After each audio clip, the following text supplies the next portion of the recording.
Hi, my name is Laura Burgoyne, and I'm excited to be joining together with my sister Connie Blackwood in the NOSA Unleashed podcast. Here, we want to expose the stigma surrounding mental health issues by illuminating and discussing real-life challenges and obstacles, keeping us paralyzed and fearful to move forward. Let us inspire you to believe there's more to life than what you're currently experiencing. You can rise from your despair and find hope for the future.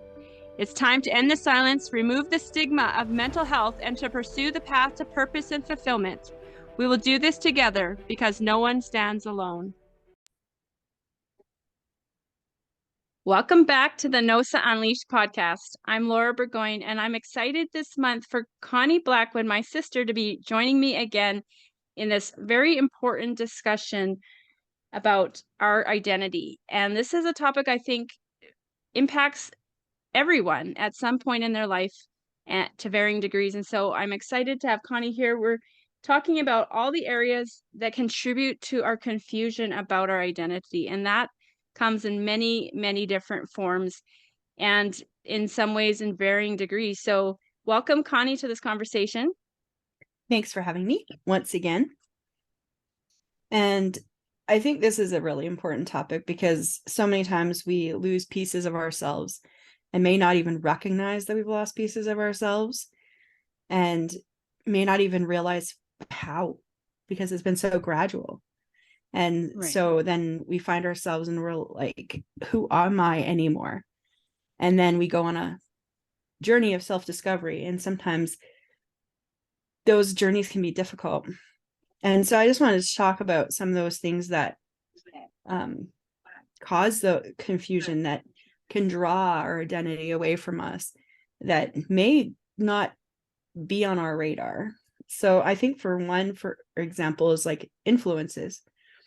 And we always think, oh, I'm not influenced that much by media, or I'm not influenced that much by, my culture or my family or my coworkers, for example. But I think they influence us more than we give them credit for, because there's a reason why peer pressure was a big thing. That when I was in school, they were like, don't give in to peer pressure. I mean, there was something there. There was something important, because your peers influence you. But it's not just our peers, though. And I think that's sometimes where we've lost that idea. It's only our peers that can influence us. Media influences us in many ways. And then even the authorities in our life, like our teachers or our mentors or our pastors or any leaders in our lives, our bosses, they have huge influence over us because we want to emulate them. We want to impress them. We want to make them proud of us, basically. And so that is a huge influence on us. I think too, in that, sorry, Connie, to interrupt, but I was just thinking, I think parents play a huge role in that authority too, because I think even with us growing up, how much were we influenced by our parents? Oh, huge. By their upbringing or their ideologies, or even, the issues in our own home, the conflict. Like we were molded by a lot of those things. So that plays a huge part in our forming our identity and having a sense of who we are. I just wanted to bring that up. Notice that you had said a lot of authority, but then I was like, what about our parents? I need to say that. Well, I was about to say family, which is along the lines of parents too. And the thing is like, I even noticed that our parents' had huge influence on who our parents became. Right. So, and then of course that gets passed down to us. So it's not just the influences we notice, it's the influence also through the family that have been passed down. Right. That we may not even recognize, right? And then of course there's societal or cultural different influences as well, like things that society deems as important influence us in huge ways, right? Mm-hmm. The native culture influences their way of life, and it's very different than how an Asian person would experience life.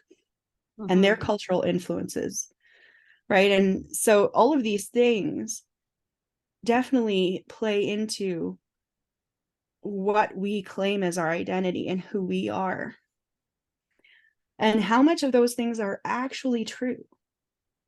How Mm-hmm. many of those things are actually who we are, and not just Right. things that we've picked up along the way and claimed as our own, right?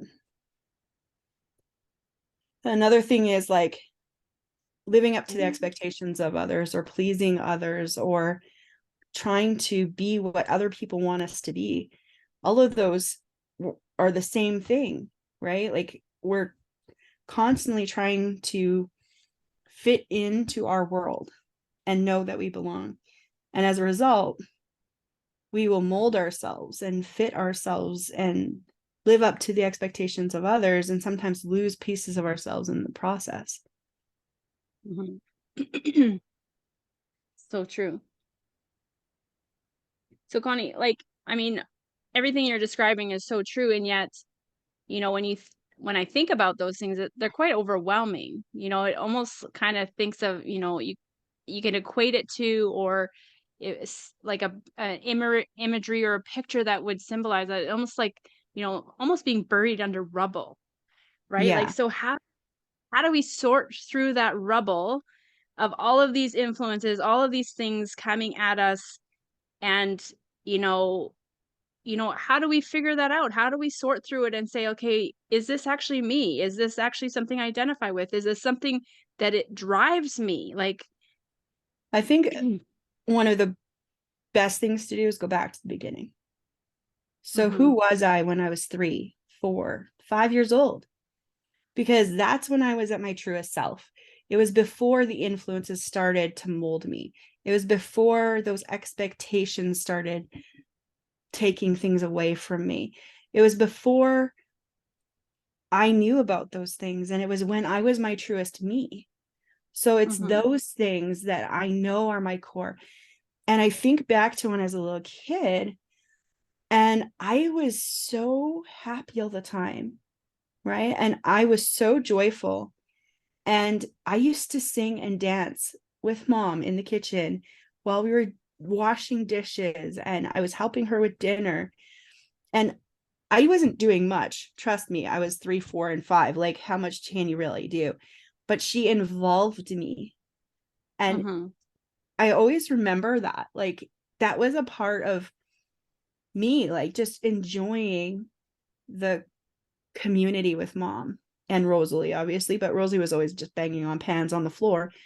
But that's besides the point, right? And she was quite loud because, she couldn't hear what she was doing. But, For it those that was, you are listening, I just want to clarify. Our sister Rosalie is actually deaf, so she can't yes. hear herself banging on a pan. Anyways, go ahead, Connie. So for me, when I think back to that time, what differentiates why I would dance in the kitchen then and I don't dance in the kitchen now? Well, a lot of times it's because, well, when I'm in the kitchen, well, my husband has kind of banned me from the kitchen because he cooks better than I do. So I almost feel like I'm treading on his territory, right? I'm not even, whereas with mom, it was communal. And so I Mhm. think even the influence of me not feeling like I'm allowed to be there has shifted that for me. And I'd like And to when get I that back. right. When I think of my truest self, I think, well, I have to think back to before my first trauma, right? Because it was almost like something at that first moment of trauma in my life, something switched off, right? It was like then all of a sudden I became, you know, well, how do I please everyone? How do I become who they want me to be? And I totally ignored myself. But when I allow myself to imagine who I was back then, like I would describe myself a little bit similarly to you. I was like, I just loved to be happy. I love to be joyful. I love to be like, just have this sense of freedom. And like, I didn't ever feel a hesitation to like not, say what was on my mind or ask what was on my mind. Like, I just felt free to do that. And I remember actually the word why was like one of the biggest words in my vocabulary. Like I was so inquisitive. I was so intrigued with life. And I remember my uncle, I would constantly be saying to him, okay, but why? And then he would give me an answer and I'd be like, okay, but why? Like keep explaining me. I want to know more. I want to know more. And now in life, as an adult, like I'm more like that now as I'm discovering who I truly am. But I remember for years, like I wouldn't ever ask clarifying questions. I would never, because I wouldn't want to be seen as a fool, or I wouldn't want to, offend anyone, or I wouldn't want to, step past those boundaries, right? But Mm-hmm. when I look at who I am today and I think of that little girl that I was, and I see parts of her, reemerging as I continue to, learn more about myself, like I'm excited, right? Because I'm like, yeah, that's who I truly am. And for most of my life, I actually thought, well, yes, I am an introvert in regards to the fact that I need time alone to recharge. But at the same time, like I always thought, well, I'm that way just because that's where the way I've been, like who I am. But I realized in this process of healing, no, I actually became more of that because I was, ashamed of myself, because I wanted to hide myself away. And so a lot of those things, like I've realized that I've developed over time because of my trauma and not because of who I am. Because the more that I am stepping into who I am, I'm realizing that I am a little bit more of an extrovert than I thought I was. Right. And so sometimes in life, we can even, think we're a certain way and that's who we are. But as we continue to discover more, we realize, wait a minute, I've developed that habit or that, you know, pattern of behavior out of like survival or out of, trying to meet someone else's expectations of myself. And so, yeah, you're totally right. And that, sometimes kind of finding out who we are, we got to go back to the beginning, which I want to And bring up one more point, Connie, which is I think we really need to protect the identity of the children in our lives. Like I yeah. even think of my 5 children, you know, and I can remember to times when I've totally squashed their spirits. And I feel terrible. I'm like, I totally shut them down and I can see the effects on them because they totally stop operating in their giftings. And I'm like, no, no, no, no, I don't want you to do that. And so I just want to encourage anyone listening to this to really allow the children in your life to express themselves, to fully be themselves. And even if, you can direct them, maybe it's not the appropriate time, or maybe, it's not the appropriate way, but try not to squish who they are. Mm-hmm. Because if you do, it'll just get buried under that rubble and it will get hidden and they'll lose themselves. And that's what happened to me. Mm-hmm.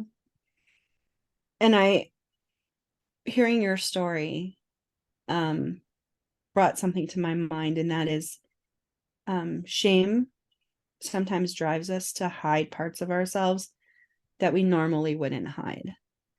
Right. And I think a lot of times that shame comes from that trauma piece. And so we need to heal the trauma piece so that shame can go away, so that we can, those pieces of ourselves can come back as well.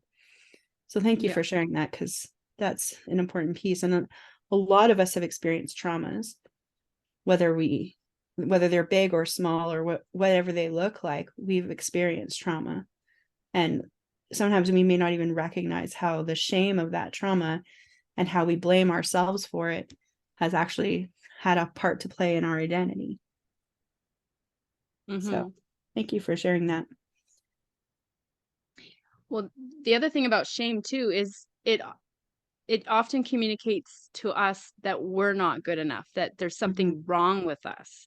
When that's not the case, like the circumstances that happen in our life that cause us to feel shame, it has like most of the time it has nothing to do with us. It's Mm-hmm. people putting their own thoughts, their own expectations, their own traumas onto us, and it has nothing to do with us. And so it's huge to recognize that shame piece. Absolutely, 100%. And that's one beautiful thing about God, is that we can come to him with our shame. We can come to him with all of those things, and he can help us heal those things. He can help us put that shame aside and actually see who we really are in his eyes, and accept his love for us even in the midst of that shame. That's a powerful piece too, is knowing that you're loved in the midst of it. And I think sometimes we hide because we think we can't be loved in the midst of it. So, is there anything else that you wanted to share on this topic before we wrap up today? No, I think I'll just recap quickly. Is like, for those of you listening to this, you might be thinking, well, I have absolutely no sense of who I am. And I would say to you, imagine that you are buried under a pile of rubble, and just one stone, one rock, one piece of dirt at a time, just start moving them to the side. And, just start, asking yourself, who am I? Who was I at the beginning? And even if you only have one memory, start from that place and ask God to bring you greater revelation. Ask God to start reminding you of things. Ask Him to start, revealing or renewing within you even some of the desires of your heart and the giftings that you have, because all of those play into who you are. And a lot of them might have been shut down. A lot of them might have been suppressed because of what you've been through. And only And you we really know what you've been through. and And we so I would actually encourage you to do that. Go ahead, Connie. so we actually discussed this in our webinar. So if you guys have not seen our webinar, feel free to go to nosafoundation.com. It can be found there. And there's a whole bunch of things there that you can walk through and ask God to help you figure out. And it will help you sort through this rubble piece by piece. That's right. And we're every month that we are doing these, what are these called? Podcasts. Oh my gosh, what am I thinking? Every week that we're doing these podcasts, we also are aligning them with the theme in our webinars, in our No One Stands Alone Foundation. And so if you ever want to join us live on those webinar calls, we would love for you to have you join us. They happen the first Thursday of every month from 7 to 9 p.m. Mountain Standard Time on Zoom. So we love to have you join us. If you can't join us live, you can always check out the replays. We always post them a week later. So yeah, that's a great resource. There's a lot more information in there, a lot more how to and ways to kind of really sort through the rubble. And so Connie, thank you for bringing that up. And we want to continue this conversation in our next next episode, and we'll be really talking about how do we break through. So don't miss that one. Please join us again next time as we discuss how we personally broke through, how we sorted through the rubble, how we are discovering our truest identity, and how we're doing that successfully. So we love for you to have join us next time on the NOSA Unleashed podcast. Thanks for joining us. We'll see you next time. Bye. Thanks for tuning in. Join us next time on the NOSA Unleashed podcast.